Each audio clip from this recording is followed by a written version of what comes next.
Hi guys! Anakapalli Sankranti celebrations అయితే ఇలా start అయిపోతాయి. ఫస్ట్ డే అయితే ఇలా స్టార్ట్ అవుతుంది. ఫస్ట్ డేకి ముందు నుంచే మనం సందడిగా ఉంటుంది అనకాపల్లి అంతా. సో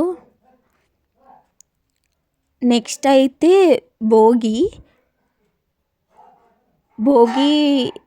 పార్ట్ 2లో చూపిస్తాను. అండ్ అలాగే మీ ఊర్లో సంక్రాంతి సెలబ్రేషన్స్ ఎలా చేసుకుంటారో కామెంట్ ద్వారా చెప్పండి ఫ్రెండ్స్.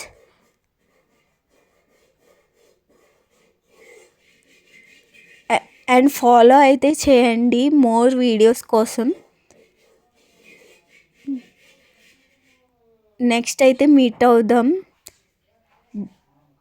భోగి వీడియో అండ్ అలాగే సంక్రాంతి వీడియో కోసం మీరైతే రెడీగా ఉండండి. నెక్స్ట్ అయితే రివీల్ అవుతుంది. So bye bye friends. And ఈ వీడియో చూసిన వాళ్ళందరికీ థ్యాంక్ యూ. అండ్ ఈ వీడియో చూసి నన్ను ఫాలో అవుతున్నందుకు చాలా చాలా చాలా thank you. Bye bye friends.